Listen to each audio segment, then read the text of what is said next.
Coming up on this episode of Bro, Do You Even Talk Pinball, we've got special guest Steve Bowden, who's going to talk about and review the Texas Pinball Festival. We're going to review the one and only Demolition Man. Finally, we're going to end the podcast with viewer Q&A. All that and more coming up. Double super jackpot!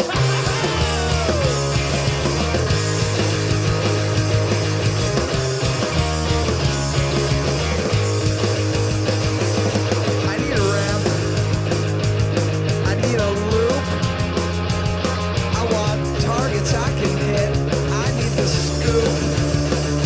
I need a double super jackpot in my life. That's right.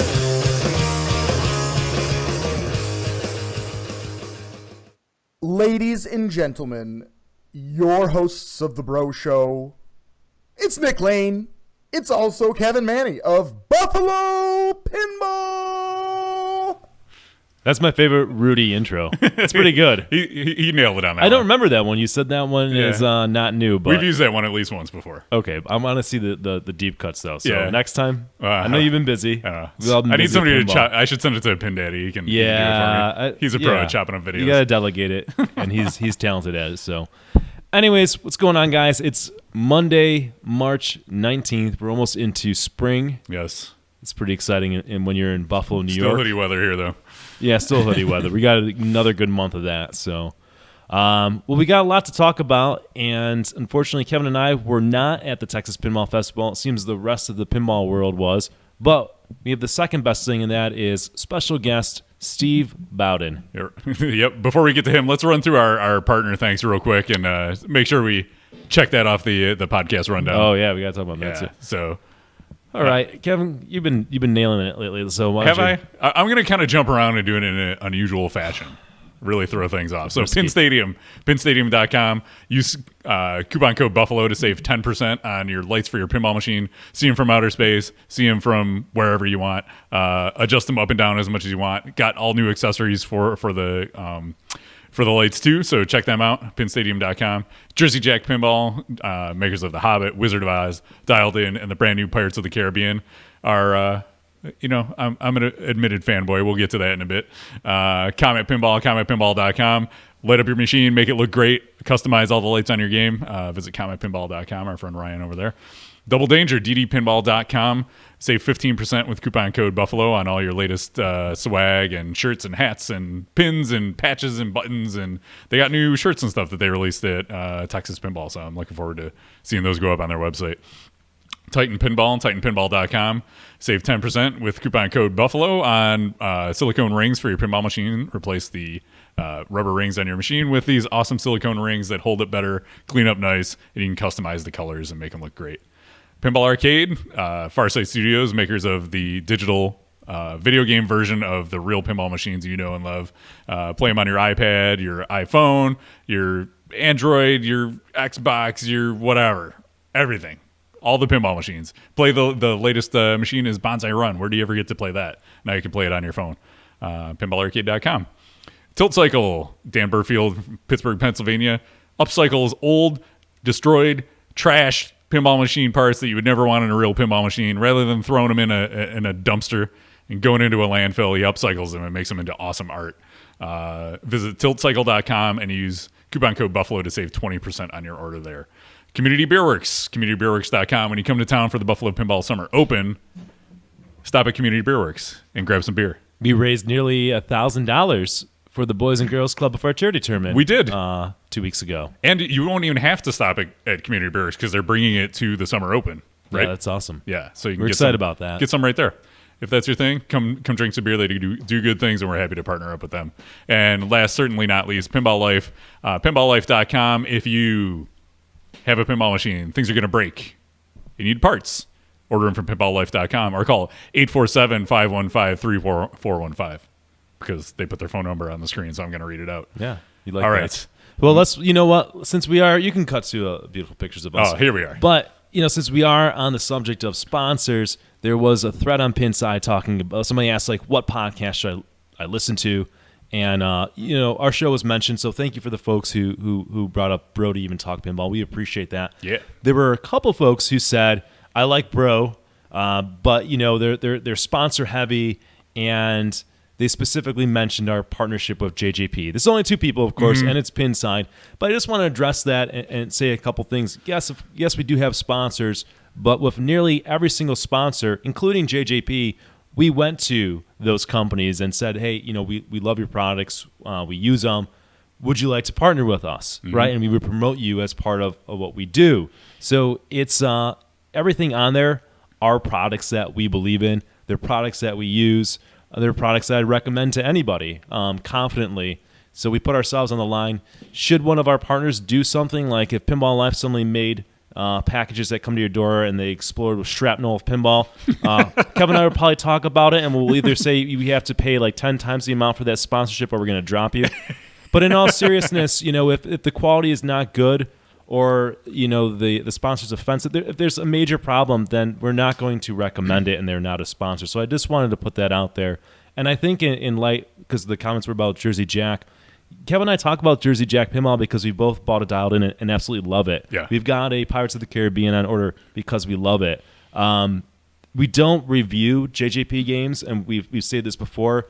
You'll never see a JJP game reviewed on there because they are a sponsor. So, if we give it an awesome review, well, you're going to say, well, of course you guys give it an awesome review. You're biased. They're a sponsor, so we don't do that. Yeah, it wouldn't be fair to anybody. Or if we give them a bad review, it's probably not good as a partner to give a bad review, so we just don't touch that. But we would say, hey, I own it, Kevin owns it, and we love the game, and I have no problem recommending it. And I don't think we're out of line because also everybody voted it for Game of the Year. Yeah, Game of the Year. So, dude, yeah, even if they weren't a sponsor, I would be gushing about Dialed In because I love it. Anytime, to me, it's like the pinnacle of pinball right now. So anytime we talk about a new game, my mind goes to this game because this is the one I play them all the time, and it's the one I think is the best right now. So that's what I compare everything to. So when something comes out and one-ups it and knocks it down a notch, then I'll start comparing games to that. Yeah, so I think most people get that, but you saw a couple comments, and it's worth just mentioning that we care about the integrity of our reviews. We definitely care about what we recommend, and we care about our viewers, and that's primarily why we do the show. Right. Kevin and I talk about pinball all the time, and it was a desire to share those conversations. And obviously, where are you buying your pinball machines from, or what games are you getting, or where are you getting your rings to replace the old ones, things like that. Right. And these are the companies that we go to. So, anyways, let's get to the fun stuff. This is what you came for, folks. So if you don't know Steve Bowden is one of the best tournament players in the world. He's currently ranked IFPA number 21 in the world, which is incredibly impressive. Every time he's in a tournament, he just crushes it, at least when I have to play against him, which is frightening. But and there he is. What's going on? This is Steve Bowden. Hello, gentlemen. How you doing? All right. Welcome. Let's get this started. For people watching, we know our video's a little jumpy. It's because I'm kind of peeking out my computer here with Skype and my capture card and everything. So we'll get through it together. So, Steve, welcome to the show. Your first appearance on Brody Even Talk Pinball. We're psyched to have you here. I feel like everybody knows Steve, but just in case there's one person who's watching, listening, that doesn't know Steve Bowden, what should they know about Steve?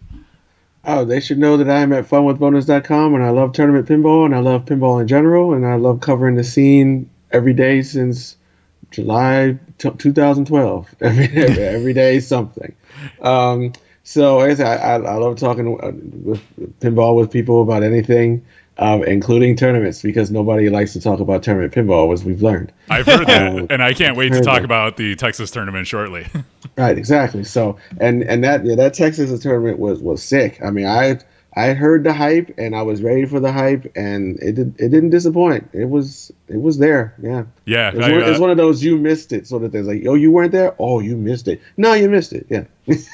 I watched a little bit of the stream the day after because we actually had our league night that night, so I couldn't watch live. But I watched the final match, and we'll talk about that later as we recap Texas. But it was pretty exciting stuff.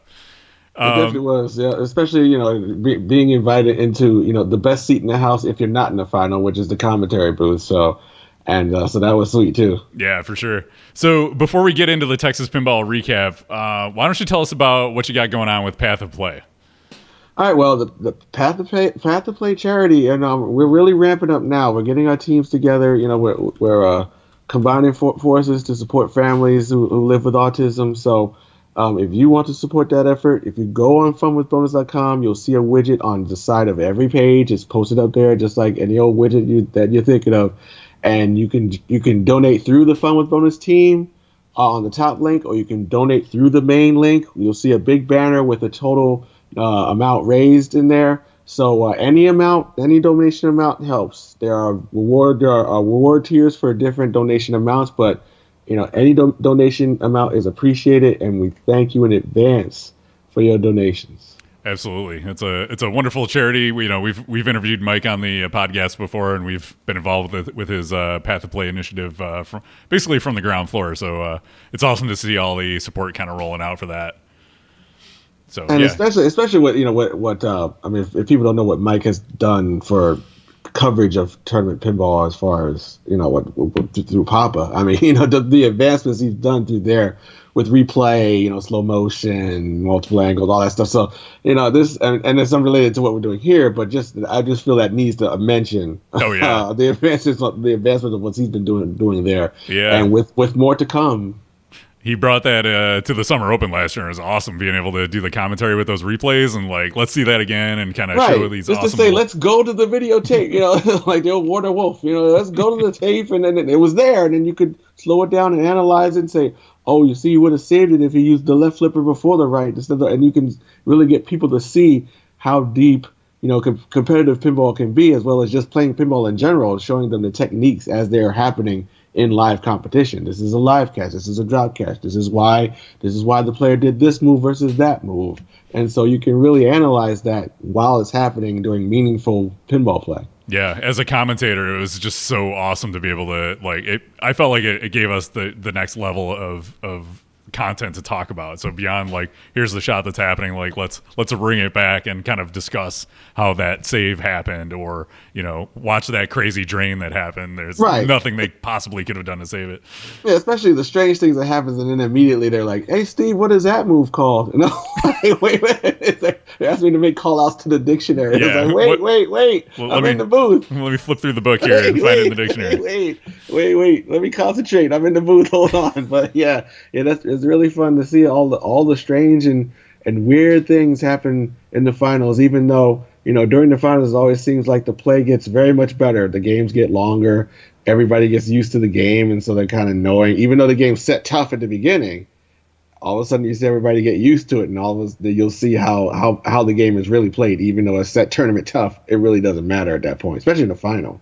Oh yeah, it's amazing how they step it up during the finals like that. All right, so Steve, 2 weeks ago you were here in Rochester, and we were playing at the Stomp West, and then this past weekend you're at Texas. You're everywhere. You are the ultimate pinball ambassador. How do you do it? Lots of strategic days off and strategic saving up of money. Okay, so it's lots of budgeting and strategy. So yeah, I'm definitely having an active month this month to counter the very not active next month that I know I'm going to have, and so that's also part of it. But I really like getting out to these events and meeting everybody who knows me before I know them, which can be kind of awkward. I mean, it's something we get used to that, but yeah, I really like getting out to the events, and especially we're going to go to the circuit final this coming weekend. That's going to be ridiculous. So yeah, can't wait. It's going to be great. That's awesome. So take us to Texas. For those of us who couldn't be there, let us live vicariously through Steve Bowden. And I'm gonna try to get this out of my head because before it just blurs away, because it was sick. Yeah, it was sick. I got a bulleted list that kind of help you recall it all. So let's start at the top, we'll go from the had to be the number one piece of news, to quote our friend Bruce Nightingale from Texas Pinball, was Alice Cooper's Nightmare Castle, finally unveiled from Spooky Pinball. Did you get to play it, and what did you think? Yes, I did get to play it. After the reveal, they basically took the tarp off and said, after 10 minutes, they said, you know what, bump it. Let's just bring it out to the floor and have you line up and play it. So, of course, the line was ridiculous. So what they did was they put it on one ball with a generous ball saver.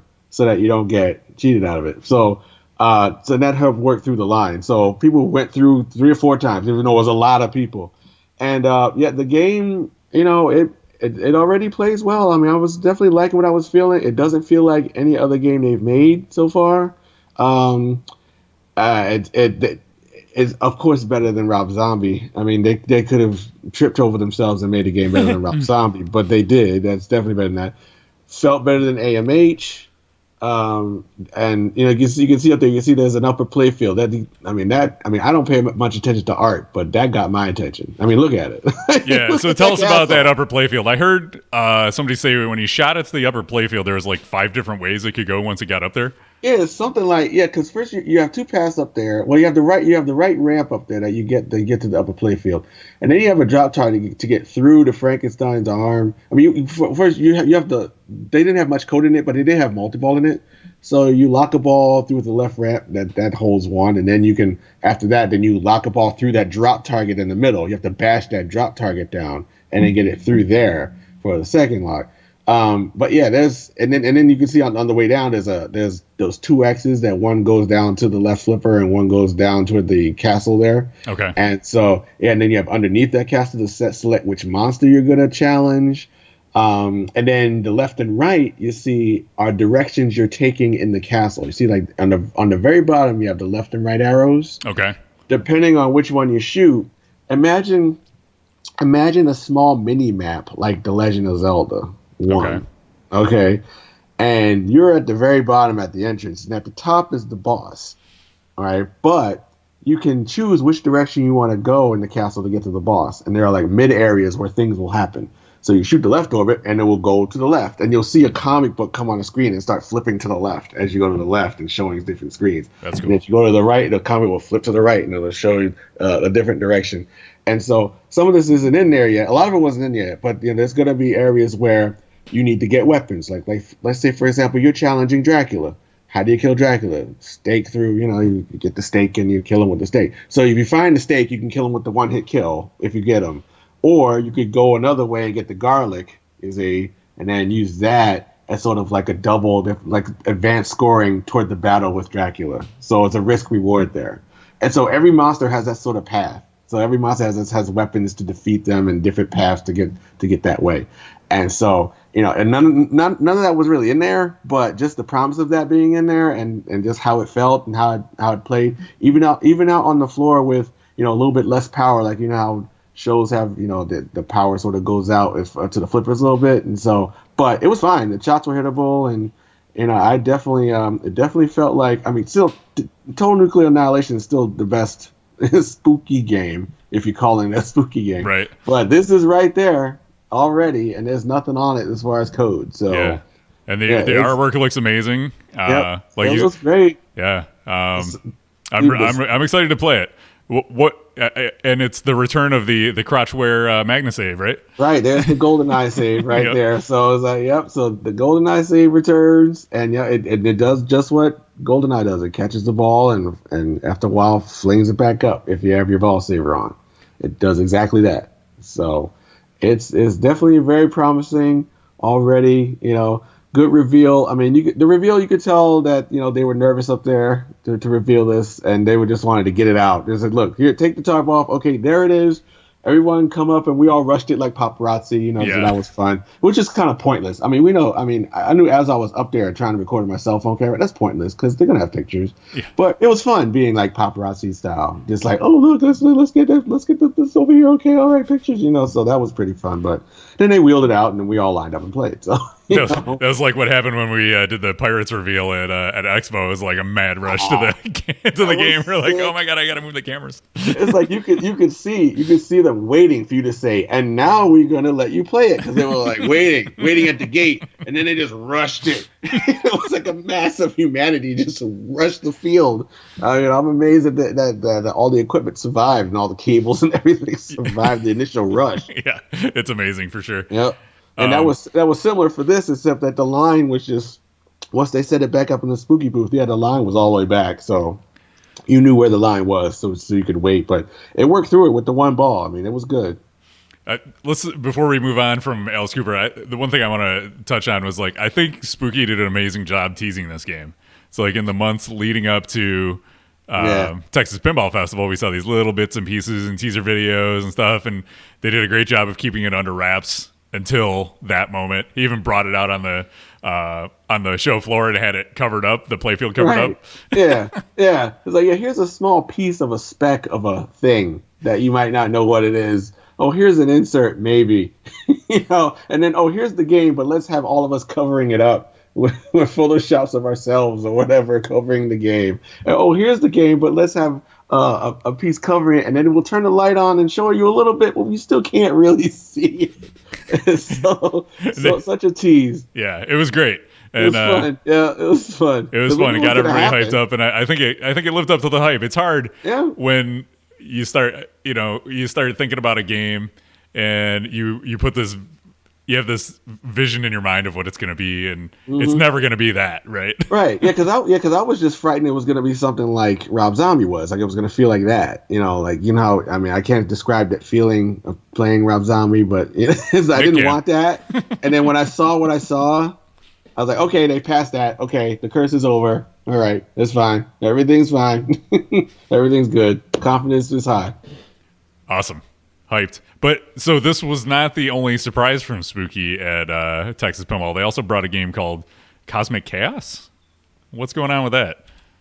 Just Kosmic Khaos from Spooky. Yeah, Kosmic Khaos. Yeah, that one there was the game that, well, you can't really see anything. Yeah. Because there's nothing under there. Yeah. No one played it. I mean, there was a video of it, so the most I did was stood up there and put my hands on it, really. But that's not it. That's something else. That's the next thing we're going to talk about. But yeah, I did not get to see anything underneath that placard there that's guarding the play field. I mean, but it's a Spooky cabinet, so is there going to be anything in there? How long is it going to take to develop? No information I got from that, and I didn't see much else because it's just sitting there looking tantalizing, as to what is this gonna. There was video showed, but it was just a video of what a Kosmic Khaos. It seemed like maybe a Kosmic Khaos episode, maybe. It wasn't like gameplay or anything. Was Kosmic Khaos a TV show or something? I don't know. I think it's totally made up, but it was made up in sort of like that 50s style or 60s, just from what I'm remembering. Yeah, sort of like that style, and it was just a video that was just constantly being played. Yeah, I love the kind of retro sci-fi look to it. It's got me intrigued. This is kind of the reveal they did for Domino's when it wasn't quite ready yet. They brought it out with the cabinet and the playfield covered up. So hopefully it turns into a real game because it's supposed to have Mark Ritchie working on it, right? Right. Yeah, I'm ready. Yeah, come on. Yeah, it's been a while for a new Mark Ritchie game. What was the last game he worked on? Was Kingpin, right? Is that right? Yeah. Had to be. And that was there. Nice segue. Want to go to that? Yeah, let's go to that. Actually, that's not next on my list, but that was a good segue. Before we get into that, let's talk about wrap up talking about Spooky, and Bowen Kerins is the latest employee of Spooky Pinball. It was perfect because Bowen has the seminar at 3:00 and is like, okay, the goal today is to defeat Reactor 9. And we're like, okay, here we go. And all of a sudden, he starts doing it, and he's still alive, and he's got the first extra ball, and he's got the second extra ball, and he's on Reactor 7, and we're like, this might actually happen. Okay, he might actually have called a shot, and he called a shot. I mean, he got all the way to Reactor 9 on 5 balls, defeated it, blew it up. Everybody's yelling and screaming, like packed house, totally packed. The room was totally packed. I mean, he was like the opening act for Alice Cooper for Spooky, I think, but he became the main event because it was totally packed when they were trying to see he was getting close. He was getting close to it, and then just seeing the amazing saves he was trying to make at Reactor 8 and 9 just to stay in it. And yeah, there's video of it. There's video on Texas Pinball's Twitch channel. Yeah, the whole thing is there. It's Texas __ pinball _ seminar on Twitch. Yeah. So if you don't find it there, I'll end up linking to it at some point because I have it. It's one of the many tabs I have saved on my browser. But yeah, that was so sick. That he called a shot, got it done. Everybody's yelling and screaming. But Bowen is hugging Scott Denisi in the corner. Come back over and it says, and by the way, we've hired Bowen at Spooky. Mic drop, bam. Bam. Done. Like, so what's right. he's going to be doing, like code or rules, or did they give any hints as to what he's going to be doing there? It seems like more like rules supervision, putting in his own flavor of rules, onto what's going on for their games. I mean, he asked us on Facebook about what sort of new rules you want in your game. I mean, you might have seen that post there. He has a post there asking about what's something you'd like to see in a game, to throw your ideas at him for that. So I threw my idea in the ring about combo meters and things because I like shmup games, but I just want to see a meter. Like bullet hell shmups have that meter, and then it goes up to like an overdrive level, and then you get advanced scoring at that point, and then if you don't do stuff, it goes back down. That's what I want. I like that. I want to see that because that's sort of thing that gets people coming back to try and keep the meter up. And it's sort of like Game of Thrones, but like the next level. Like to take your meter up over 100, and once it gets over 100, then advance the play field. And you can get as deep as you want. You can be like, okay, if the meter's between 100 and 150, make that 2x. If it's between 150 and 200, make that 3x, and so on. Or you can even get really crazy and say, okay, if the meter's at 115%, then that's 115% scoring. If you want your crazy wacky Dwight Sullivan numbers like that, then you just throw some random numbers. Why was this shot worth 345,680? Oh, but again, that's just the option on how. I mean, it's flexible that you could do it that way, and just to see, the stress of the meter slowly running down as you're not making shots, and then jumping back up again when you make shots, and so on, just to keep you active and reward flow play. It rewards flow play while not explicitly penalizing control play because you're not taking away points. It's just taking away. It's just you're not seeing the potential of points. It's the same way the combo system does. That's all the combo system does. Is the combo system rewards flow play and risk, but doesn't explicitly take away controlled play. It just you lose that opportunity. I just want that expanded. It sounds like Spooky needs to hire you too. I'll take it. We'll get your resume over there. Hey, right? Good ideas. Need a pinball home. I will travel. Awesome. Well, so yeah, great showing from Spooky at Expo or Expo. That's a Freudian slip there. I think. No, it's not Expo. Pinball Expo. We had the new it. Expo. Yeah. At Texas Pinball. But they weren't the only one showing off a new game. We also had Kosmic Kart Racing from Multimorphic, P3. Yeah. P3 Multimorphic. Yeah, P3 Multimorphic was the seminar before. So much cosmic. Yeah, very, very cosmic. One's got a C and one's got a K. Yeah, right. Okay. Hey, yeah, so such cosmic, very F-Zero. Wow, Wipeout. And that's what it's sort of like. That looks cool. The shorthand is Wipeout XL Pinball, sort of.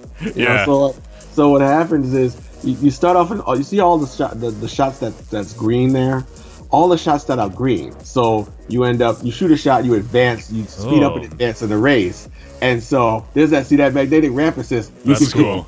Watch this stage a ball. Let's take it and throw it. Yeah, right. So you can stage a ball there. So if you have like a magnetic assist power up, if you make the ramp halfway, it'll take it for you and complete the ramp for you. If you have that power up, just say. All right. And so what he can do is he can stop the ball on one of the magnetic ramp assist areas and just release it at the same time, so it becomes a fair race. And you're using power ups against your opponent and everything. You got boosts, you got blockades. So like if you get a boost that you use it and you speed up, you have a block. Then those target blocks come up and block some of the ramps, and you have to counter it with, say, a shield or something, right? All right, so let's get back. We were just wrapping up the Kosmic Kart Racing. Kosmic Kart Racing, yeah. So the thing about this game is it's not like a 3-ball or a 5-ball game or whatever. It's race based, right? It's race based, yeah. So if you lose the ball, you're losing speed or you lose fuel or something like that. So, and as the ball is coming back, that's time you're wasting that your opponent is taking advantage of. So yeah, so it's not really a limited ball scenario, because then you that wouldn't make sense. You just stop and die. No, you just keep going until one of you finishes. Yeah, that's cool. I like they're trying all sorts of new and different things with this platform. It's really cool to see. I watched the seminar and they showed, somebody asked like, how long does it take to swap out the back portion? And it took them like a minute. It That was cute. Oh wow, Yeah. it was crazy. It was cute. It's like, watch this. Oh, let me describe this, and then I'll do that. And we're done. Oh, okay. And you don't have to reload software because you can have like 4 or 5 games software loaded in there. So once you put the back part of the playfield in and turn it on, it detects that and automatically loads the correct software for the game. Very sweet. Very modular. It's Yep. pretty ingenious. Yeah, the engineering on this platform is really cool. They thought of everything, it seems like. So It's definitely gonna be good once they get more. Once they get more games to swap in and out of there. Yeah, and especially since the swap outs aren't full price. So I mean, that's what they said. I think Cosmic Kart Racing was that the $2,500 one or something? I think so. Yeah. Yeah. So that's not the full. Because it's not. It wouldn't be a full. $6,000-$7,000 a game. That's just not what it is. That's just not. It's just not that fully featured. But it's meant to get like 2 of them, so you can versus somebody. And that's $5,000. So so that's a full experience, but it's over 2 machines. So it makes sense that way, or over 4 machines because it's 4-player compatible. So you link 4 of them, and you have a 4-way kart race. I think Papa or somebody needs to get that going. That'd be awesome. Right. That's the side tournament we want. There you go. Just line up 4 people. Go. Whoever wins advances to the next round. Everybody lines up and you do it like old Cupids and Canines style. Everybody just, when they have time, you bring up 4 people with $5. All right, you're in. If you win, you move on to the next round. If you didn't, then you can pay another $5 and try again. Once 4 people go to the next round, those 4 people face off, and the winner will go to the 3rd round, and so on. So yeah, it can work. Nice tournament I can see there. I love it. Yeah, very cool. So another game we mentioned it earlier was Kingpin. So Kingpin, a game that only saw a very limited release initially, but it's finally gonna come to market thanks to Circus Maximus, right? Right, and Kingpin. That is my first game's on Kingpin. I've only seen it on photos or whatever. I mean, yeah. And I go in there and I say, oh wait, there's Kingpin. Let's all go back, and it's in the back corner, and there's one game, and of course there's a line because there's one game and it's Kingpin. And yeah, that game is very fun. I mean, you imagine. I don't know if you have a close up of the ramp area. I don't, unfortunately. I couldn't find a good one. Those ramps are like the center ramp. There you go. That's a good one. Okay. That center ramp is steep, but you're gonna make it. I mean, if you can imagine the crisscross ramps of fishtails, but it's those ramps with spinners in it, right? Ramps with spinners on them. Nice. And so what happens is it matters how strongly you shoot that ramp because there's actually a mode in there which is switch based. So normally on a switch based mode you go for a spinner that's on a loop or something. But no, not here. You can shoot for the ramp and get the ramp points and the spinner points. And you see the guy trying to what happens is you go into the Lex Hotel. That's the upper left area with all the rectangles running down. Those are the modes. In the back where that slot machine is the hotel. You go in there and one of the mobsters will give you a mission. Get the guns, get the money, get the whatever. And so it'll tell you, get the guns by shooting the loop and get the money by shooting the spinners. And as you're doing that, you're trying to complete it as fast as possible. Once you do it, then the monster tries to kill you because you did the job, you're bringing him the stuff, but now he wants to kill you because he doesn't want you to advance. So then once you kill him, then you get a big payoff and you advance to the next part. And what happens is as you play better, you get your power meter advanced. That little blue meter that's on the bottom left part. That meter will advance, and the more power you have, that power is used at least as the way it was set up now, it's used for the sudden death round at the end, where it will use whatever power meter you have for that free ball. It's like a bonus ball. And during that bonus ball, you can continue to earn power and bring it back. So the more power you have built up, the longer your bonus ball will be, where there are some big points hiding in there as well. It's a really cool concept, and so the one I have on screen right now, that's actually one of the originals. But the let me back up to the one of the new ones. So the new ones have LCD screen in there, and a lot of the discussion I was seeing online was like, well, why are they using an LCD screen when it's just showing the DMD? It's a waste of space. It looks ugly. But the plan for this game is to have the original code in it like this, but they're also going to upgrade it, right? Right, they're going to have 2 different options. So, they're going to be able to use the LCD screen for those enhancements. So I'm looking forward to seeing what they're going to do with that. definitely will make it worth a purchase, especially this is supposed to be a quote unlimited release. So That's good. yeah, I mean, I guess good. That's good for purchasers. Bad for the 8 people who have this game, I guess. Yeah, right. I guess that. But I mean, that's just okay, fine. I mean, this is one of those holy grail games that was like a $50,000 game or something, some ridiculous amount because it was so prized and so limited. But hey, I want more people to play what I played. Exactly. And there's nothing like having one of the originals, right? A remake is one thing, but this just lets more people play it, which is awesome. I've never even seen this game in person, so it's great. And it was simple. Like, it was a simple game that was just fun. It was just another example of a simple fun game.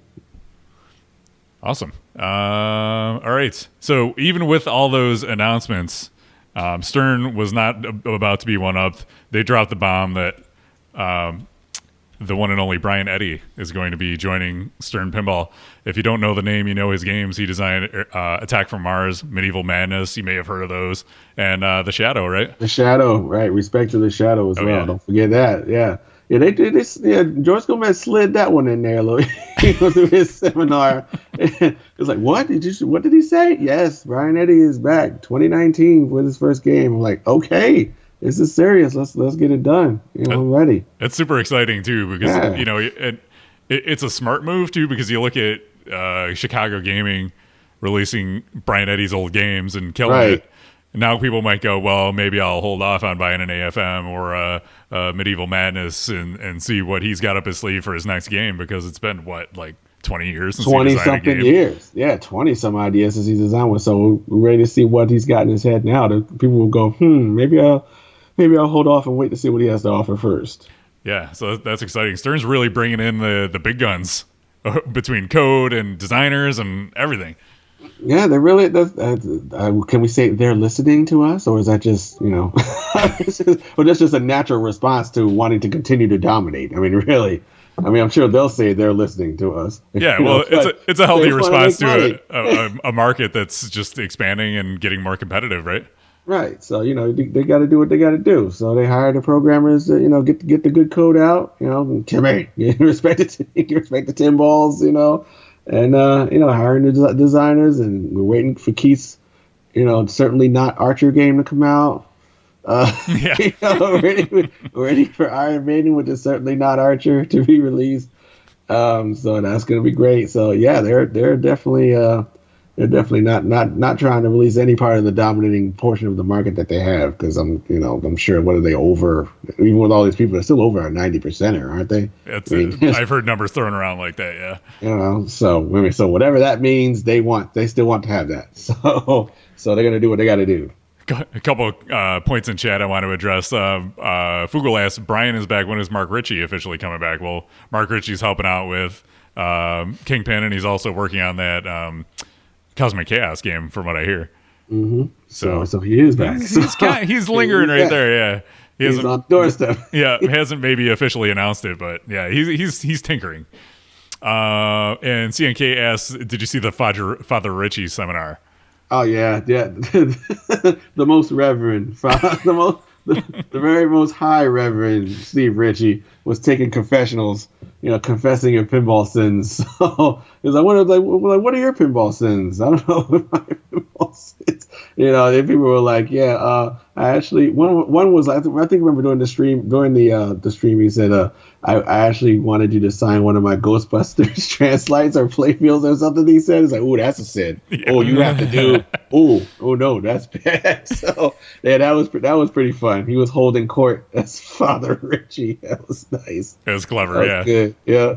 Good use of his time, and I like the one where the guy said he asked Steve Ritchie to sign his Ghostbusters playfield. Yeah, that was hilarious. Yeah, I was like, what? It's like, oh no, say anything that Steve Ritchie wants you to say.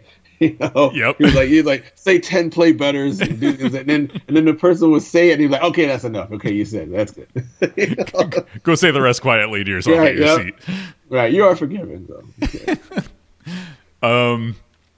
So Jersey Jack Pinball and American Pinball, they were kind of just riding out their existing announcements, updates on Houdini and Pirates of the Caribbean. Did you hear anything new from those guys? Not other than that. I mean, they were there. I mean, because they had their establishments there. They had the Pirates was there. They had 4 Houdinis there, at least that I saw. So lots of people got games on Houdini to see just exactly how tight those shots were.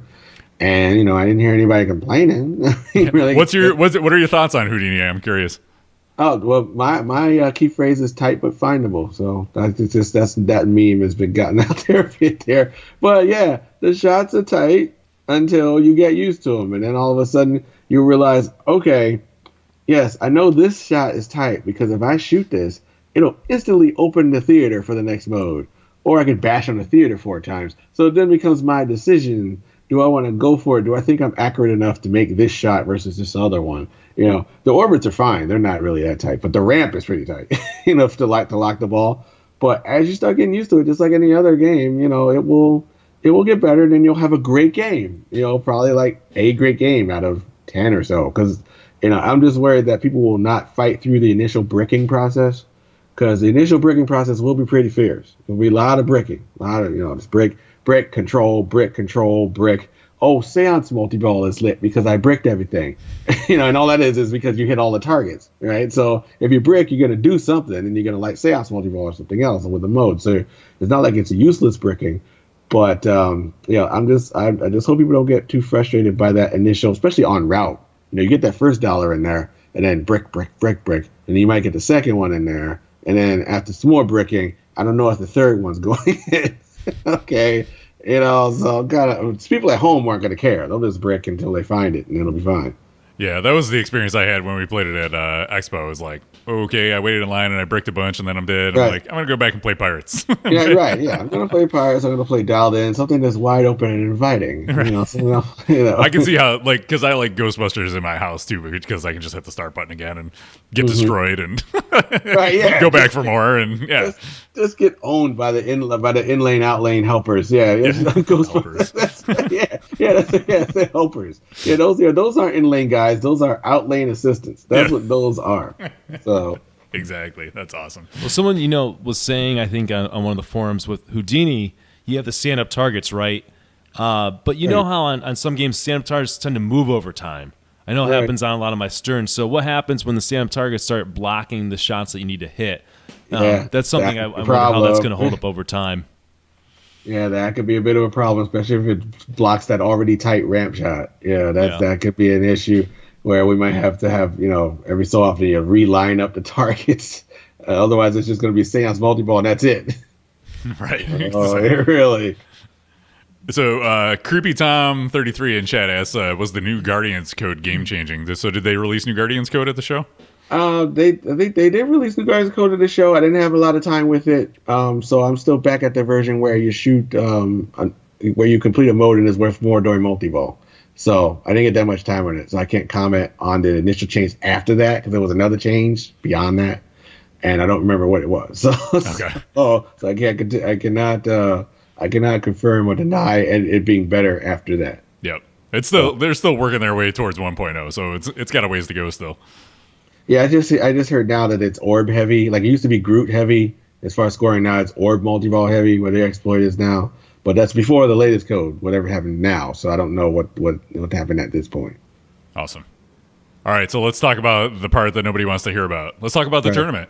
All right, yeah. So let's talk about the Texas Open, and that was first it had the classics as well, and so. The classics was only on the Friday, and so I got there like pretty late, and late being I got there Friday afternoon about 3, and by that time there was no chance of me finishing classics because by that time there was 12 deep on every classic queue. There was no, so I didn't even start. So classics was best 4 games out of 6, but when you already have 160 people registered for the main event, you can imagine how much classics was going to be. So I learned for next year, try to come in Thursday night to have a shot to do classics. But the main event, you had games of 3 different eras, and you had 20 entries, 12 games, of which your top 8 counted. And you had to do 2 games at least of each era. So you had to do 2 old, 2 mid, and 2 new. That has to be as part of your ticket of your total 8. That's cool. I like that. And so so it shows interdisciplinary skills. And so I mean, I started. I didn't really do too hot in there. My best game was an EM, and my worst game was an EM, and my worst game bled to nothing. And so that's what got me to like from 28th down to like 60th after I was out. But yeah, it's that different stress of the limited entry. Because if you have an unlimited entry, you just like test all the games, answer all your questions, come back, and then just really blow one up. Here, you can't waste anything. So there are games that I didn't like. I didn't play stars at all because I know stars is stars and stars hates everyone. So I didn't want to throw away an entry on that. Maybe I should have tried the stars. I'll never know because I didn't have enough to try that. I was getting owned by Stargate. I would play Stargate, start multi-ball, and drain immediately. Things like that would happen. And so, but yeah, you could definitely see over time. People were able to work out some of the little picadillos in the games, and definitely, I wish I had a couple more chances on machines, but it's only 20 entries, and really for a tournament of that size, limited entry makes sense.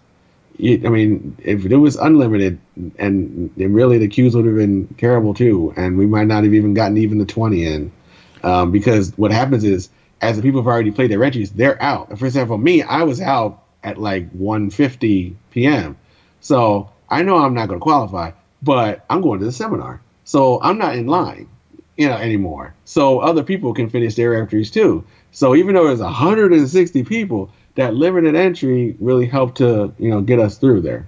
And it sounds like the tournament. It sounds like it's really come a long way because I remember, Coast to Coast Pinball talking about it a few years ago, and like these were some of the recommendations that he made, and it seems like they've really taken it to heart, and Colin's really done a great job kind of turning that around. Oh yeah, like I heard some of the horror stories, and so I was hearing, play didn't end until 3 a.m. I was like, I'm glad I didn't go this year, and then the next year I was like, I'm glad I didn't go this year, but this year right here I had to go and see what was up, and yeah, it ran very well. The main event ran very well. Classics, I hope they get more games because 4 out of 6 with that massive humanity is, I mean, maybe can we get 12? I don't know. Is it just a limit? There's a limit of a number of games and amount of space because it was kind of condensed. That Crucible was was thick, and so there were times where I had to leave because there was just too many people in that area for me, and just to hang out. And I would just go by myself and just breathe and then come back. But if hopefully classes can get more games and more time, maybe. But the main event was fine. I mean, I just sucked at it, but that doesn't affect the quality of the event. The event was great. So I'm looking forward to next year. Yeah. By the way, how much was it? How much was the cost to attend the whole festival? The entry fee for the festival, depending on when you did it, I know I got mine pretty early, so it was $45 for the weekend, and so that went up as you got closer. I'm not sure what it ended up being day of. I don't know if it was 65 or 75. I don't know what it was, but I know I got mine at the $45. And that covers how many days? That covers Friday, Saturday, Sunday. Wow, dude. And so that's cheap. Pinball Expo was 250 something crazy. Yeah. So it's pretty cheap. I'm making mental notes. I'm doing a lot of thinking right now. Yeah. The wheels are turning. How much were the tournament entries too? So tournament was $75 flat for the 20 entries. Okay. So, and then the classics was your standard like ticketed system where you get like I forgot what the exact amount was because I didn't buy in. But I think like $20 got you 7 or something like that. Your standard sort of like that amount. Sure. If I ask Colin, he'll be able to tell me what it is. But sort of like that, sort of like 3 for this, 7 for this amount. Mm-hmm. I know there was a 4. I know there was a 4 for something available because when I was thinking of getting it, I was like, okay, maybe I'll buy a set of 4 and try and do my 4 set. And then I looked at the queues and I said, nope, because every game, even the butt kicking games, were 12 deep. So like at the minimum, so forget it. But it's $65 day of. Okay, so that's still not bad. The answer from the chat. Yeah. Yep. So that's still not bad at all. So you're talking about, even if you decide late, $65 to get in for the weekend, $75 for the tournament, and then, some classic entries, and everything else is self-contained. So like you're there. So so let's think about some other odd costs you want to think about. Okay. If you can stay at the place, probably not, because that place is probably booked now, and they haven't even announced it. But there are other hotels in the area within walking distance, which I'm definitely going to do next year. Try and get one of the couple of hotels which are literally walking to the hotel. Parking is not an issue. I thought parking would be an issue because that's at a pretty big hotel near a stadium, but that stadium is a minor league stadium. See, I got fooled when I looked at it. I thought it was like Texas Rangers Stadium or something like that, But no, it's a minor league stadium. So parking was $5 a day. You park, you go in there, pay your $5, and you park in the lot right there. Food trucks are right there. Boom, food done. So once you're there, you're pretty good, and you're not really getting gouged, really. So I recommend it. I mean, I guess the only place you really might get hurt would be the hotel itself if you don't get a good price line rate or something. But again, if you're right there, it's worth it. Yeah. So, then you just park your car, stay in the hotel right there, and you're good to go, right? Done. Yeah, and you're good. So value. there was 5 tournaments altogether, right? So main, B division, women's, classics, and a novice, right? Right. Yeah. So yeah, I had only remembered the mains, and that's why I asked Colin to repost the winners for all the other divisions just for convenience, so I could, just in case we needed to know who won what, I could go to my profile and see. I got the names here if we want to give folks a shout out. So okay, yeah. In main division, Robert Byers was the winner. Trent Augustine took second, Carl D'Angelo finished third, and Brad Holiday took fourth. Can we just talk about the game that Carl D'Angelo had on Metallica in the last round there? Oh, so sick. It was like, he's just like, Carl was like, all right, you know what, bump this. I'm gonna do 3 crank it ups and get 300 million. I mean, he ruled it. I mean, that game was set up toward crank it up, so like it was set up to get 8 items to qualify it each. Like normally it's 15. So it was turned down to 8, and Sparky was turned up to like 15 hits or something. However, the graveyard was not affected. So the graveyard was still the same. So he used graveyard to get that multi-ball and then used that to get his items. And then 3 crank it up later, he's got 300 million, and we're all going crazy. And he essentially locked out the finals because he had 0 up to that point. So he was playing spoiler. So he was the ultimate spoiler. I mean, that's a 300 million spoil. That's ridiculous. Yeah, because he had 0 points going into that game, right? And he ended up winning that and taking third. It and got third. Yeah, so that was sick what he did there. He showed us how we were supposed to play that game, and it was not really bash Sparky. It really wasn't, because if you only need 8 items, if you can shoot Sparky once and shoot the chair once and shoot the coffin once and shoot the snake once and shoot the grave once and have all the items lit, and then use that to get your first crank it up without much time, and then use those because those are where the points are. So that's really what we should have been doing. Yeah, that's awesome. So when so people who watch this or listen to this might not be tournament players. When a change to a game's code or rules is made like that, do they tell you guys before you start playing? Is there a sign on the machine that says that, or you got to figure it out? There were signs on each of the machines showing everything. It was saying, like, even the classics games were saying, like, okay, this special is 50,000. It says special equals 50K. Things like that. So it was everything was on there. So everything was nice and straight. And other things were easy to learn. Like, you were easily able to learn that crank it up was pretty easy because everybody was starting it, so you sort of noticed it. But yeah, there were signs right in the back, so you could see everything about the settings, and it was all pretty much there. So they're very well run, very well done, and like I said, the only thing that made me uncomfortable initially was just the mass of humanity in this smallish area that was there.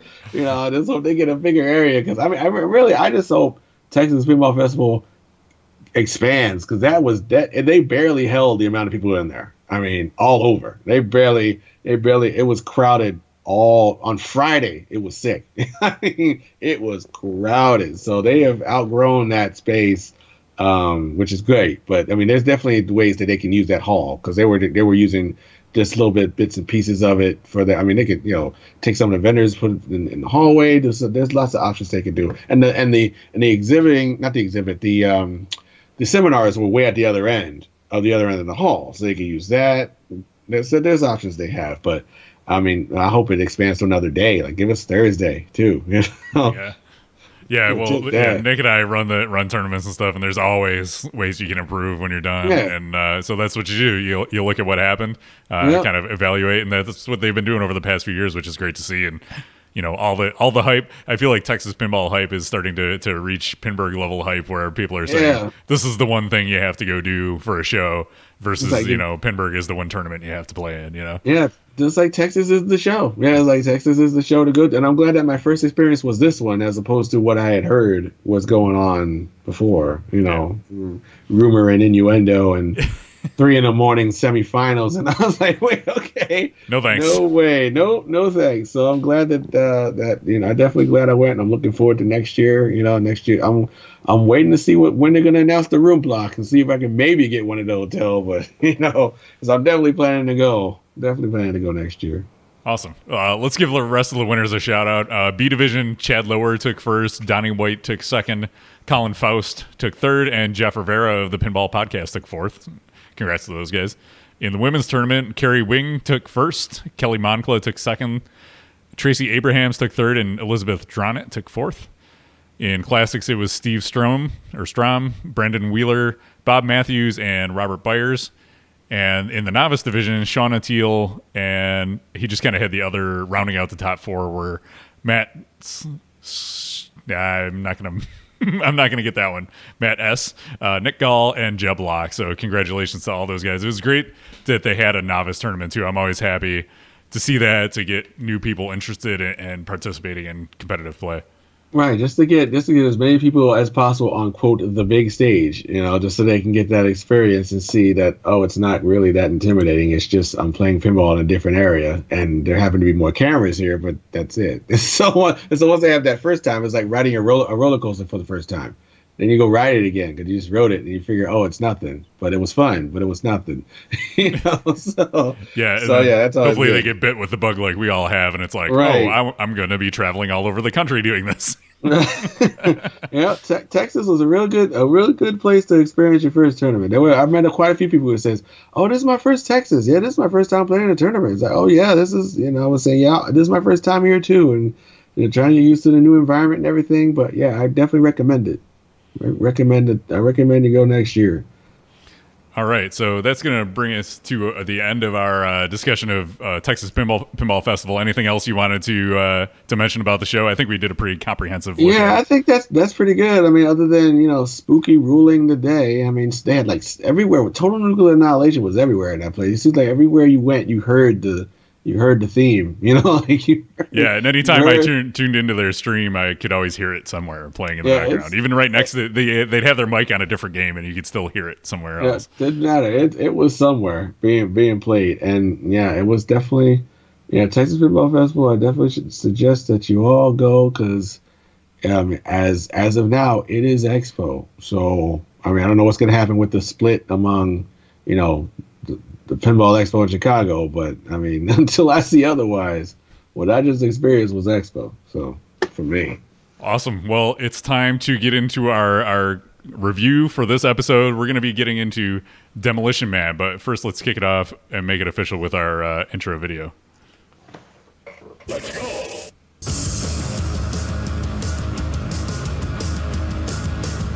I am okay. Whose life is a bore? At least I've got played before. Are you ready for your eye exam?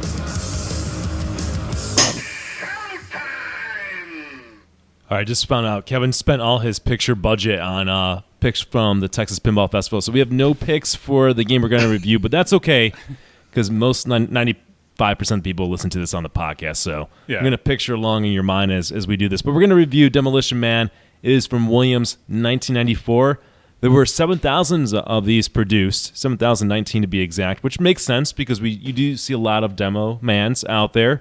And it also helps to keep the price pretty reasonable. Pinside has that price range as $2,130 to $2,470. Would you say that's accurate, Kev? I mean, Pinside's always. I mean, it's hard to keep up to date. I think that's pretty change good. quickly. If anything, I'd say that it might be a little low actually on the high end Okay. for like a really nice one. Yeah, I haven't looked recently at a demo man, But it seems pretty accurate to me. This is also a wide body too, Yeah. to keep in mind, and it's got some unique things, which we'll get into more. But it's got these handles on it in addition to flipper buttons. Yeah, so when I mentioned to Steve earlier today that we were going to be reviewing this, he said the tournament version or the claw-enabled version. So I said we'd flip a coin, but we can talk about both. We can't talk versions. tournament. People turn off podcasts if you talk tournament. So it's going to be the That's collector, right. the pin side friendly collector version.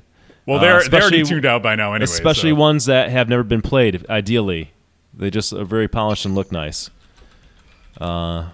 Yeah, all right. Just put a note in there. You for threw later. me off. I All did. right, There so you the go. game is designed by Dennis Norman. Artwork is by Doug Watson and Linda Deal. So let's go around the horn. We'll start with Kevin. Usually likes to kick it off, so we'll start with Kevin, myself, and then Steve. And we'll cue you in. The first category we're going to talk about is art. But what's our we haven't even gotten into the rating system yet. We're just going to talk generally about the art. yeah. So kick it off, Kev. Art is man. Is when I it? think of this game, I think of the translate art, right? And then three giant heads, Mm-hmm. and it's kind of like, well, that's not very good. But then you look at the side of the cabinet, and it's got Demolition Man really big, and it's kind of monochrome, and there's like a naked Sylvester Stallone Surprised you didn't lead with that. creeping into the side. Yeah. Yeah, so if you like that on your pinball machines, that's there. But the play field, I think, is pretty good. It's not great. It's basic geometric shapes is what I think of, and circles and triangles and things like that, and lots of reds, blues, and blacks. Not the game's high point, I would say, as far as art is concerned, but I don't know. Yeah, I mean the playfield artwork is basically the same as T2. It's the same style yeah. that it's done in. Exactly, kind of like that kind of functionality versus drawing like a picture on the playfield. Because I don't even know, are there any like characters on it? It's just kind of like you said, geometric shapes, like showing kind of the path of the shots. So I would say very functional, but forgettable. There's nothing about that game that I think draws you in with the art. From the back glass, as Kevin mentioned, to the side cabinet, which you got naked Sylvester Stallone, to the kind of geometric shape. Very, very basic, nothing special playfield. Is it bad? I would lean more bad towards even just okay and gets the job done. This is maybe sort of the real low point of the game is the artwork on it, which I think keeps the price down. Not only that, but it's Demo Man, which is not a brilliant movie by any way, shape, or form. But also the art's not that great, and I think collectors look at things like that and they're like, if you're a high end collector, right, you got to have the best of the best. I think they consider that low. They're like, do I want this in my game room? Steve, I know how much you love art and how much it comes into your pinball playing life. Exactly. What do you think? That's why this is the perfect game for me because since I'm not paying attention to the art, it just melds right away. But yeah, the Demolition Man art just is what comes to my mind is those huge obtrusive heads on the back of them. And that's just all I think of when I think of Demolition Man. And everything else is just, okay, here is the path to the shots, and here's where you make the shots and combos, because this is a flow game, so I'm going to show you what you're going to do to flow. I mean, that's a different section of the review. But really, that's all it's doing is just showing, okay, here's a game, play it. We have three heads up here for some reason.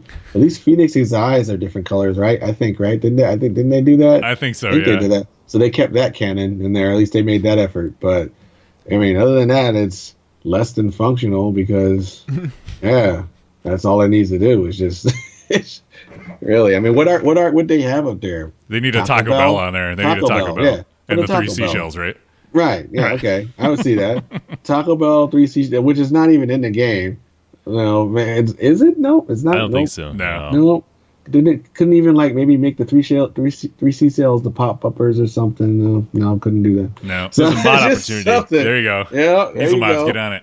Right, but other than that, it's functional and that's it. It's just basically, let's shoot some shots and blow stuff up. That's a Demo Man in a nutshell from the art Right. perspective. Nick, why don't you kick it off for sound? So sound is not memorable, but the sound is solid in the game. That's all I think of. Yeah. I mean, it's like I get a kick out of it every time when that starts going off. What is that? It's like the second multi-ball? Yeah, Where that's it's and who is that? Yeah. Wesley Snipes yelling? Mhm. Yeah, that's Wesley Snipes' character is shooting, with his whatever gun he had. Oh, so he's going kind of crazy. And then Okay. they just repeat the ad, just repeat, just that. Yeah. It's funny. It's Yeah. unintentionally funny. I think. I don't know intentionally, but whatever. It's funny. It works. Yeah, that sounds fun in the game. Uh huh. It's not one of my favorite games. It's not terribly catchy. It's not terribly memorable, but it's not bad at all. It's got call-outs from the actual cast, right? And this is just for Fugo. Gets the job done. There you go. That's the tagline. There you go. We should just It's the laziest review thing. I'm just like, gets the job done. Moving on. we should just go down the list and do every machine and just say it gets the job done. Next. Yeah. So, Steve, what do you think of the sound on Demo Man? Oh, now we're separating sound and music because I like, my jackpot music is awesome. It's all in one. We're mashing it all together. You get that. Once you get that done, I like that. I like that one a lot. But Was that the other than accordion? just massive explosions and combos, and the AgMag is pretty good. When you shoot the AgMag shot, and then all those different call outs come out that are from the movie. That I guess you can't hear some of the cursing you're supposed to do in it unless you have the cursing mod. Yeah. Good cursing software in it, but. Then that's good, but other than that, the jackpot music is the best song in the game. So I want to play my song. That's the song I want to hear. I want to hear that song for as long as possible because that means I'm making supers. So I guess that's what I want to hear. Yeah, I agree. It's got its high points. Not the best sound package in a machine, but it's I'd say above average. I mean, it's like you think of Williams. Williams has some really good sound package, and that game doesn't stack up with some of the best. Yeah, but certainly not bad. Right. Agreed. Would that be like an equivalent, like say a victim of the license? I guess to see how Star Wars is hampered because of the license. Do you think that's the version? I don't know. I like Congo. I like the sound and the music in Congo. So Congo came out 1 year later, I think, maybe 95 versus 94, and so Congo's not a great movie, right? Like maybe people say Demo Man's better, but Congo, I think, has a better sound package for sure. Yeah, well, Tim Curry saves the game. I mean, he saved Congo and the game, and then he saved the Shadow and the game. Both games. Tim Curry for the win. So you want good sound, get Tim Curry in your pinball machine. All right, so toys. The toy in the game is the claw. Yeah. Or, well, there's not just the claw, it's the grips, too. The grip can be considered a toy because it's not something that is found on any other pinball machine. You know what the toy in the game is? The Matchbox car. That's the actual toy in the game. Well, that is the toy. That's a toy, literally, that you don't ever want to hit, ever. Thing you never want to shoot. All right. No, that I've derailed everything. Continue. Yeah, I was going to go in a different direction, but I'm going to, slow it down. And the claw, I don't. A lot of times I don't like things that slow down the action in it, and the claw's sort of useless. It gives you a chance to select something. I can live without it, in other words. Mm-hmm.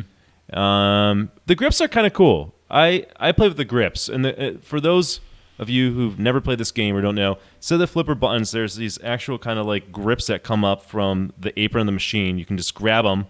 Almost like, how would you describe it, Kev? Kind of like gun handle grips, but like up on top. And you can use that to flip. Yeah. You can actually really move the game around because now you're like gripping the game itself, right? So shaking, moving the game.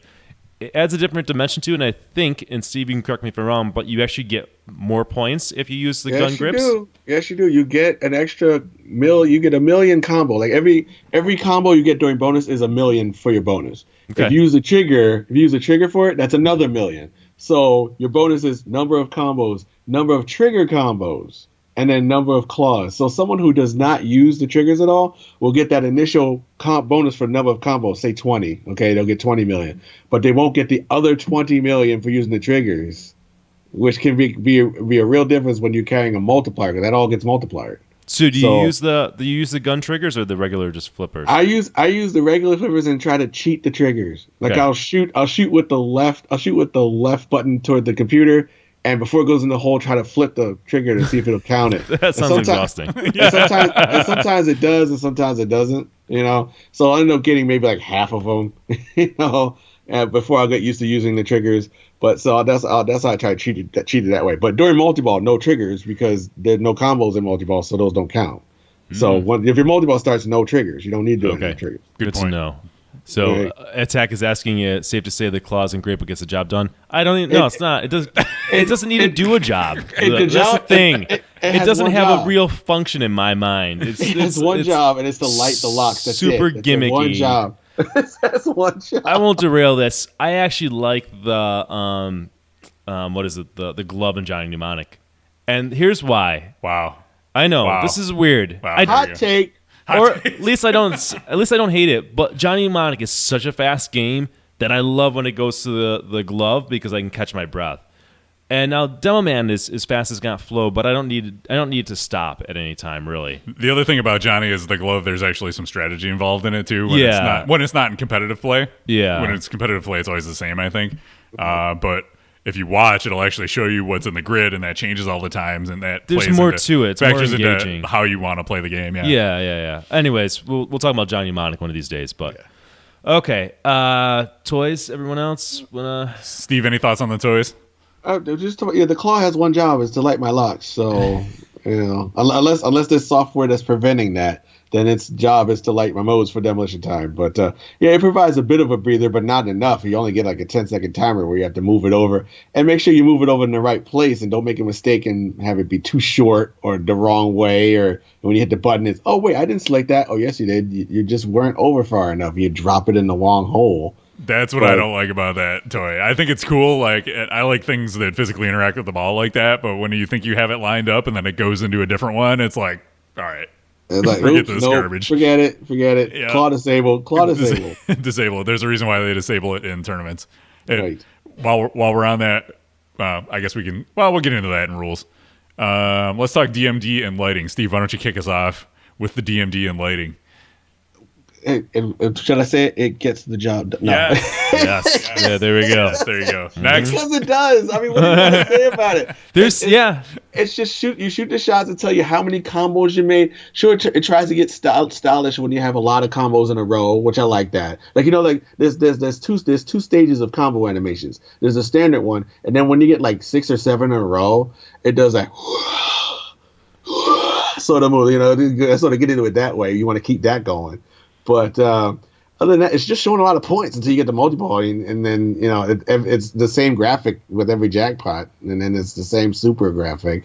It's a lot of words up there. It's a lot. It's just a lot of numbers and words that show up. Other than that's cool, and Phoenix, but yeah, that's it. I mean, it's getting the job done, and its job is to show a lot of text and stuff and numbers and points. That's what it's doing. Thanks for embracing that, Steve. I think Steve nailed it there. Well, there's a lot of times, like sometimes you talk about a certain feature of a game, whether it's art, sound, toys, all the categories we're going through, and if it's outstanding, you want to talk about, or if it's really bad, you talk about. Other than that, it sort of just kind of fades in the background. You're like, yeah, it gets the job done. Does the trick. It's not bad. It's not great. Like, you're not talking. I was like, hey, Kevin, do you see the animation on Demo Man? I almost want to get that game just because the animations are so great. It's not that. D&D all day, yeah. But we're also not like, oh my God, what is that mess? So gets the job done. Somewhere right in that happy medium. Yep. Gameplay. Okay, now we can. Yes. This is more than gets the job done. Steve, this is what we called you in for, buddy. Talk us through the gameplay. Now we have the A+ part. This is where you put the A next to the rating on this game, because flowing combos, speed, even claw disabled, more flow. I mean, it definitely and every multi-ball strategy. Really, like, for example, if you have your lock lit, but you want to save it for the second multi-ball before the first multi-ball, there's a little bit of give and take if you're playing against an opponent there, of a chess match, of whether or not, my opponent took his multi-ball early, so I'm going to see if I can save it and take a risk and then activate my light locks during the second multi-ball, because if I do that, I'll overtake him, So, yeah, that's where this game really shines. So much flow.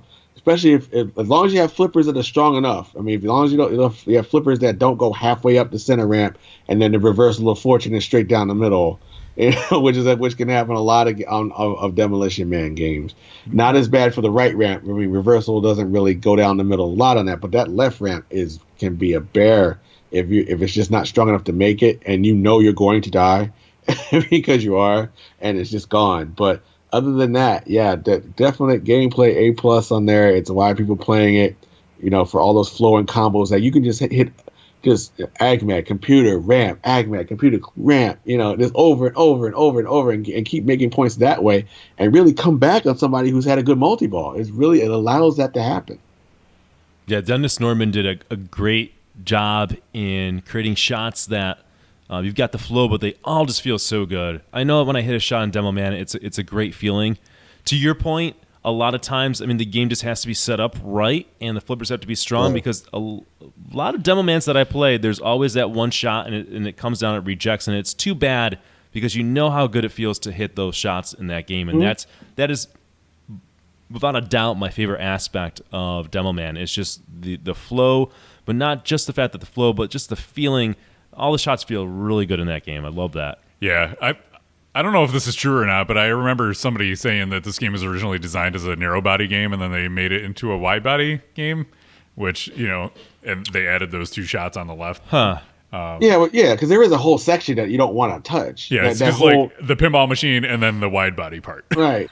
Like the whole Matchbox card, that's the retina scan area that you don't want to really. Once you get in there, you were out of control, and the game has decided to give you control again via that left kick out. So that's kind of what that is. This has to be the most the wide body game with the most flow, right? I would say so. Yeah, and I agree there. It's And I don't know. It's fun when you're using those gun handles and you're just like locked into those ramps and you're just nailing them. It's great. I think it's a wide body done right. Yeah. I don't generally like wide bodies, but this one makes sense. It works. It functions well. It's not a wide body just for the sake of being a wide body, I think. And like you said, there are some shots in there that you don't want to hit, you avoid, but for the most part, it just works. And even when you can get some forgiveness where you shoot it through the AgMag and it lands in the multi-ball hole, that's always fun. You can get a game, you can just bounce it off the left roll and it goes to the right and lands in the hole. That's really good. But even with those handles, a good thing to use the handles for is nudging the game. Like if you hit the game from the right with the handle off the wall, and since it's like farther away from the tilt bob, you might not get a danger for that. Let's move it into the rules a little bit and talking about the handles. You can get some so it's got buttons on the front to flip the flippers, but there's also the buttons for your thumbs, right? Right. So that's where your secrets come in, right? So the buttons for the thumbs are really, if you hit both of them during multi-ball, you get a free regular jackpot. You can't use it for the super. So you can strategize on how you want to use that secret. They call it the secret jackpot, but it really just spots you with jackpot. So what I like to do is start it, shoot the center, shoot the computer, use the buttons for the ramp in case I can't hit it. And then the super is right, there's the next one. So for the first multi-ball, it's 4 shots. It's AgMag, computer, ramp, super. So you can't cheat the super. So I'll cheat the left ramp to get that out of play and then transfer it over to the left flipper and shoot the super.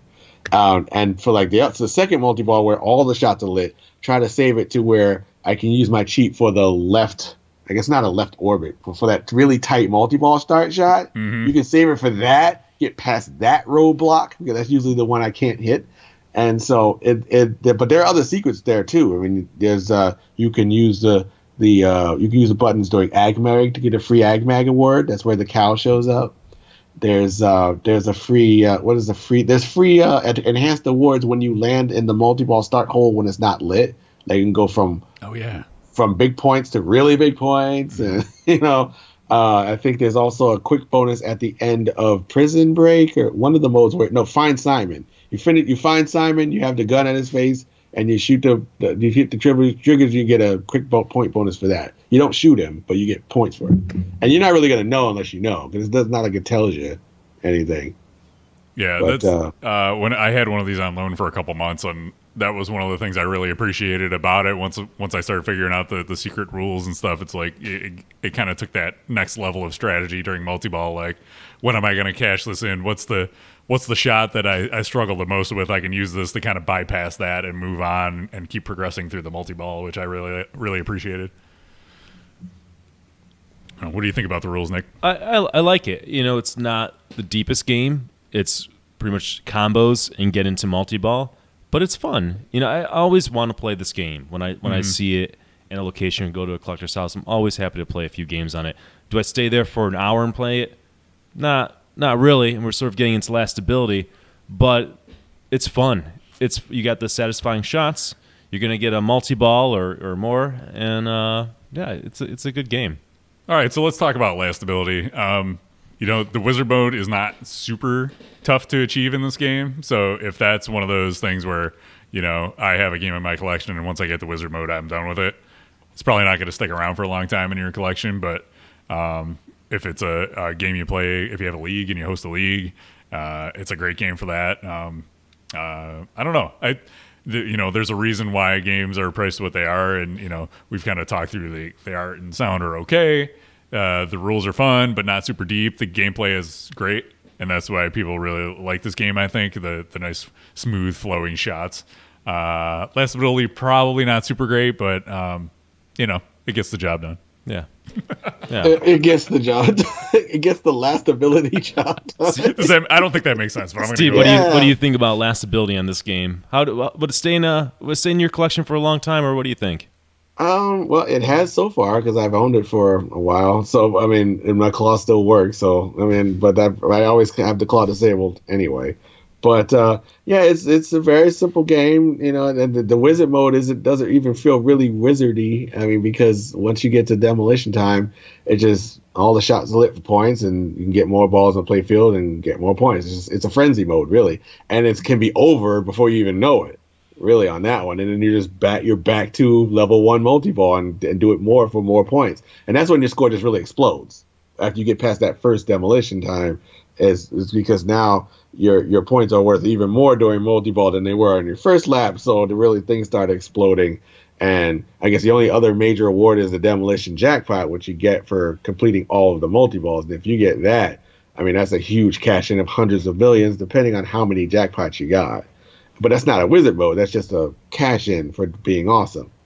So as far as lastability, if you're looking for a deep game, this ain't it. But it's fun, and it's definitely constantly fun enough to be lastable. It's definitely a good party game. You can just shoot the combos and get the everybody. That's what it's all about. That's what it's all about. That's all about that. All right, so it's time to go here with our rating. So let's run through the score key for folks who might not know. From 0 to 2 is a burn it. From 3 to 5 is an expensive nightlight. 6 to 8 is a solid game, and 9 to 10 is buy it. Nick, why don't you kick it off with your rating? So I like Demo Man. I don't love it. I don't see myself ever owning it, but I like it. I have a fondness of it because, again, things I said, nice flow, satisfying shots. Always happy to play a game or two, but then I kind of move along. So this sort of fits into the solid game category. And I would put it right between a 6 and an 8, so we'll go 7. It's a 7. Good game. I think for the price point, certainly can recommend it to our viewers. I think often we talk about what game to get when you're trying to get your first game, your first DMD game, and you've got maybe a limited budget, and you're in that $2,000, $2,500 range. Demo Man is definitely one that I would recommend to folks. Yeah, for me, I'm going to put it at a 6. I think it's definitely a solid game. It's at the low end of the solid game category, but it's a huge bang for your buck game. So for the price it commands right now, it's hard to argue with the value you get out of a Demolition Man. If you just look at the playfield on that and what it would cost to build today, that'd be a $10,000 game all day in 2018. It's crazy to say, but it is just from a build standpoint. But I'm at a 6. Steve, where are you at? I agree with the 7. But my caveat is, looking at the system, I bought it. So so really that means I would have to put a 9 on it, but I wouldn't. But I wouldn't do that. I bought it when the market was low. I got it for like $1,200 with Judge Dredd. so that's kind of where I am in my perspective. So so I agree with the 7. The gameplay really raises all the other aspects up to that good level. The gameplay is that good where it raises all of the other levels up for me. So I would agree with the 7 there. Nice. Awesome. There you have it. So that was, I just want to remark, so that game was chosen by our Patreon supporters, and we had I'm sorry, his name escapes me right now, but they asked for, last month they asked if we could do a quote-unquote B game, right? Demo Man's considered usually a B game. It's not an A game like Medieval Madness. Medieval Madness, right? Okay, so B game. So that's why we came up. So we let them vote on Demo Man, Johnny Mnemonic, I think Fishtails. Fishtails, yeah. So there you go. Enjoy. Thank you for supporting us on Patreon. And this is my quick plug. If you want to get in and support the podcast, you can hop over to patreon.com/Buffalo Pinball. You can choose to donate whatever you want a month. But anybody donating $5 or more will get to vote on what game we review. You can also feel free to suggest the games that we review next month, and we'll do our best to make sure we cover kind of a wide variety. Yeah, I've been enjoying kind of diving into the older, the less high end games, some of the Bally Williams '90s games. I really got a fondness for those games, so it's cool to talk about them. All right, so it's Q&A time on the Bro Show. So. We went to Twitter and I said, "Hey, we got Steve coming on the show. What do you guys want to know from Steve? What was happening at Texas?" We covered some of these, but some of them we really didn't. So from at Dashiell Spade says, "Was there any news on Deeproot? What's the story with them? I've heard someone say Deeproot said they did not have a manufacturing facility, so they are making digital tables like a video game." Which I don't think is true at all. No, that's not true. Yeah, representatives from Deeproot were there. Deeproot banners were there. I mean, but they were there as fans, so they were not there as having a table or anything where people could go up and ask them, actual questions about what the 5 days of Deeproot would be and all, But they did say that Texas Pinball Festival 2019 is the 5th day of Deeproot, so take that with whatever you will. Yeah. So that's as far as what Deeproot's representation was there. I mean, of course, there are people who have been hired by Deeproot who were there. I mean, David Thiel was there. Met with him, discussed some stuff, but that's really was the ends their representation. Yeah, Barry Osler did an interview with Tommy Skinner from This Flippin' Podcast. They did a panel, and he talked a little bit about he's been working there. I guess he's got 2 games designed already. Wow. Yeah, that's cool. He's working there full time. So all right, good for them. I hope we see more pinball. Yeah, I hope the market can support all of this pinball. There's a lot. This is crazy. Yeah, is there enough money to support this? Is there enough people? We got to find the money. We have to find the money to support all these manufacturers. Really, is it out there? Because they have, I don't know. They have John Papaduke. They have Barry Osler, Dennis Nordman. Right. I can't remember who else. Yeah, David Thiel on music. David Thiel. Yep. It's they seem to be going all in. So I don't know. He also said pinball was easy. So take that with a grain of salt. Yeah, we'll see. We'll see next year. I mean, if they're going to come out strong at TPF 2019, well, I guess book the flights because, I mean, obviously that's going to be a huge, reveal with whatever they're going to do. I mean, I just hope their games can't. It just can't suck. Please, just just want some positivity. There's some negativity surrounding them. With the Papaduke and what's going to happen with his games and I don't even want to get into it about who's going to get made whole and all these things. But I don't blame you.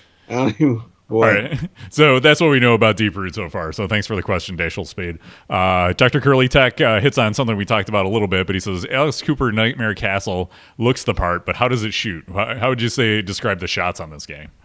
I liked many of the shots. The left orbit is easier to hit than the right one.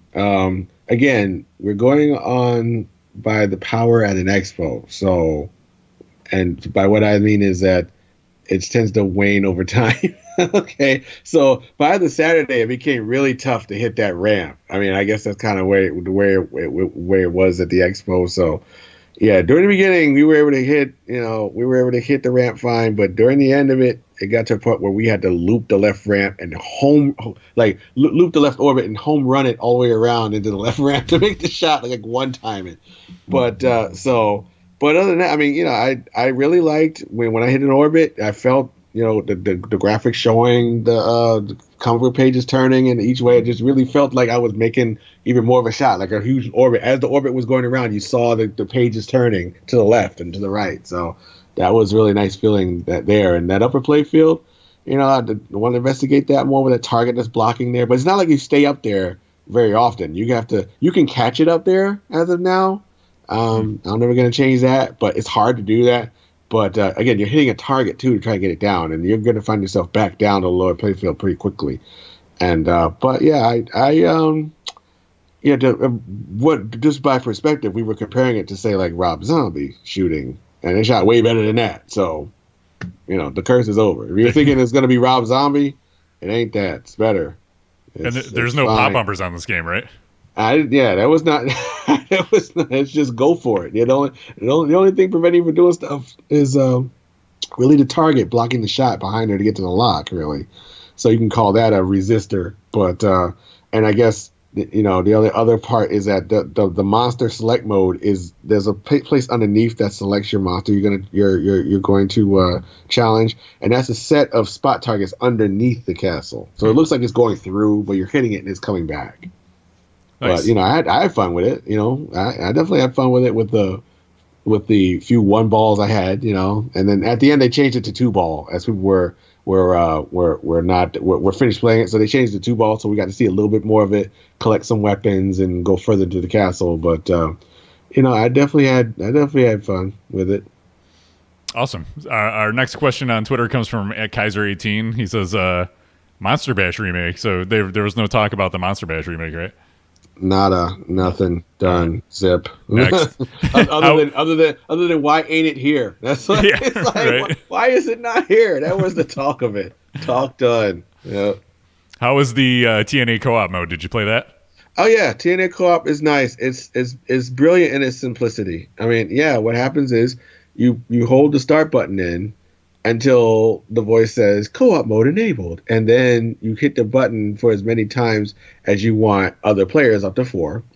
And so what it does is everyone cooperates on destroying the reactors, so your entire progress is combined. So let's say player 1 comes along and defeats reactor 1, player 2, and they lose the ball. Player 2 comes up with reactor 1 defeated in the same spot as you were. So it's like having 12 balls to defeat it, but there's no extra balls in this case, nothing like that. So, but yeah, you're all working together, and all four scores on the screen are showing the same score because you're working together. The only thing different is the last digit. So the game shows who the real MVP was by showing how many reactors are destroyed, which is sort of iffy because like if you're a player who sets up the player to destroy it, like if you get close, but then you lock 2 balls and then mess up on the multi-ball, then the person comes in behind you and gets the multi-ball out and destroys the reactor, it'll show that they destroyed the reactor, but you really set them up. But yeah, it's brilliant, brilliantly simple. It's really nice. It's definitely a way to get 4 friends and try to take down 9 reactors, because it gets serious on reactor 8 and 9. You might need a couple of your friends to take those down. It's one of those things that you see it and you're like, why didn't nobody do this before this? Why? It seems like such a no-brainer, but it's not, because nobody thought of it until Scott came up. It's like, why did this not happen on every game? Because then you start thinking of other games that you want to see it happen on. Lord of the Rings. Which is like every game, right? So like co-op Lord of the Rings.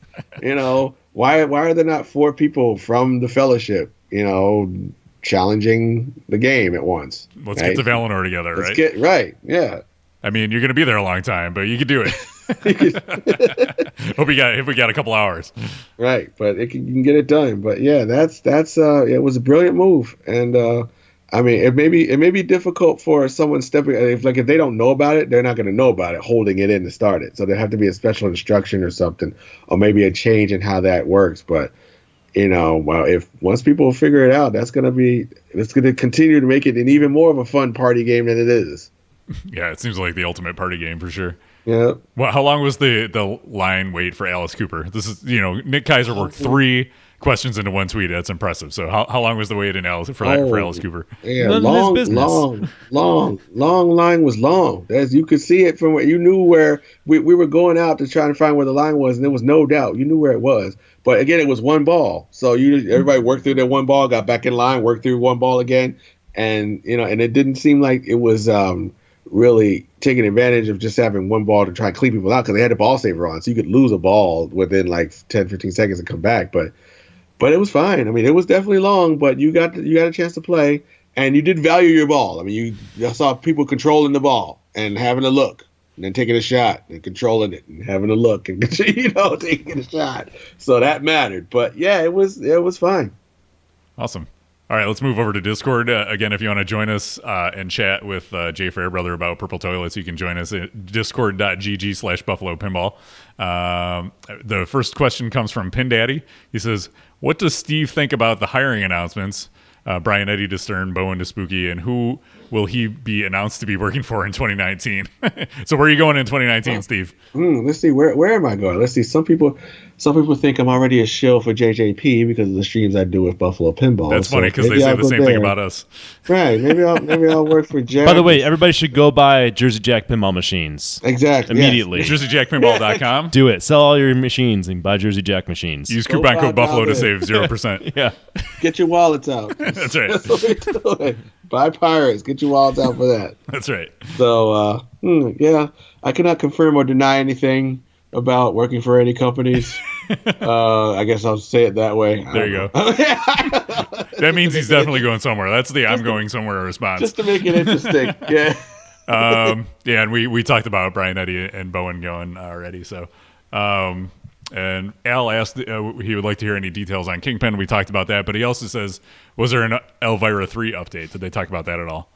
Not that I heard, unless it was at a seminar I missed because I was playing the tournament. But nah, it was. I mean, I did not hear. I didn't hear any buzz from for Elvira 3 when I was there at all. So yeah. Seems like they announced that a little too early, maybe last time, but yeah, we know it's coming.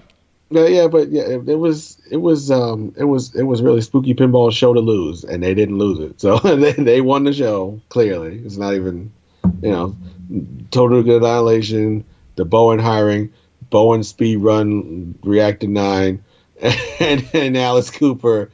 I mean, yeah. The name is in chat says that Elvira was mentioned. Hardware is ready, software is not. So they're waiting on a coder. So they're not going to ship it? Hey. Ship it. We got an email from viewer Justin Masterson. I love listening to your podcast, he says. So he's a listener, not a viewer. Hold on. I'm a weekly listener and tune into the stream Woo! whenever I can too. Oh, okay, all right. Your all top right. 10 and game reviews are fantastic. Yeah, they are. There's at least 2 exclamation marks. I like Justin already. This is a pro tip on how to start an email to us. Come out big with compliments. Yep. No, he's got a request, and it's going to be honored because he started off his email so great. I wanted to let you guys know some hot off the press pinball news. Ooh, it's hot. My buddy and league mate Eric Wurtenberger, a.k.a. Chuck Wirt, on Wirt. Straight Down the Middle, just announced Pincinati's, I like the name, first Pinball Festival. It's at www.pincinati, PINCINNATI.com, coming up November 30th through December 2nd in Cincinnati, Ohio. Very good. Mm-hmm. I know you guys like to keep the pinball community up to date on news events, and I didn't want to miss this one. So proud of the Queen City for getting her own pinball show. All right, that's awesome. Thank you, Justin. Happy. Check that out, guys. Go to www.pincity.com. Check out that tournament November 30th through December 2nd in Cincinnati, Ohio. Congrats on getting that. And congrats on having a city that has a name you can change the first letter to P and make it awesome. It's good stuff. That was simple. Yeah. Done. Named it. Pinburg, Pinmania, and now Cincinnati. Okay. Pinflow just doesn't really work. No. It doesn't. All right, so that's going to wrap it up for this episode of the of Brody Even Talk Pinball. Steve, thank you so much for joining us. When I reached out to you, I was like, there's no way he's going to do this because he's just getting back from Texas. He's going to be exhausted. But you said yes because you're amazing. So thank you, Steve. Thank you guys for having me. And why don't you plug what you want to plug or share what you want to share? All right. Okay. Well, of course, I'm going to, plug funwithbonus.com. That's what I do every day. Try to keep everyone up to date on pinball news and happenings and strange things that I find fun and stuff. Really, it's just a public listing of my bookmarks. That everyone looks at. Really, it ends up being that. But so I'm Fun with Bonus online. I'm on Facebook, Twitter, Instagram, and on .com. But I also want to make sure that I promote the Path of Play charity on Fun with Bonus. You will see on every page there's a widget on the right side for you to donate to Path of Play. You can donate directly through Path of Play on the main banner. You can donate through, like if you would donate through Team Fun with Bonus, the one I'm heading, by clicking on the link on top there. Either way, all donations are appreciated of any amount. There are tier levels for $5, $10, $20, and $50 donations. So please consider that as you will. But as I said, all donations are appreciated. And thank you.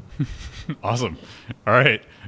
You can follow Steve on Twitter, Instagram, Facebook, all the places.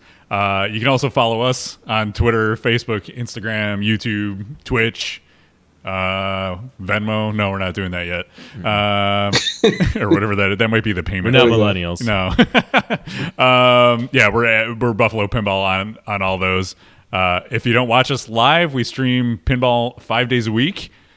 Most of the time, we're making some lineup changes to our schedule, including this week. We're going to be streaming the Bro Show for a special Sunday Bro Show, featuring the one and only Robin from Pinside. There you go. Making the trip. He was at Texas. He's going to Ohio. Then he's coming to Buffalo. Then he's going to he's traveling the world doing pinball stuff. Yeah. And he's making a stop in Buffalo. So we're going to have him on the Bro Show. We're going to do a battle on Sunday instead of Thursday. So no show Thursday, right? But Sunday, tune in. Yes. It's going to happen in the afternoon. We haven't figured out what time yet. Sometime like 3 o'clock. He's supposed to be getting to Buffalo around 2, so sometime around there. Okay, we'll figure it out. If you want to submit an awesome email like our friend Justin did, send that to talkpinball@gmail.com, and heap praise upon Nick, and he will read your promotional items. Yeah, flattery will get you everywhere. And if you don't yet, be sure to subscribe to us on Twitch. It's a great way to support the channel and show Twitch that pinball is awesome as well. So again, thank you to Steve Bowden. Thanks, Steve. Fun with Bonus for joining us. For Nick Lee, and I'm Kevin Manny. That's going to be another episode of Bro Do You Even Talk Pinball. Thanks, guys. Namaste.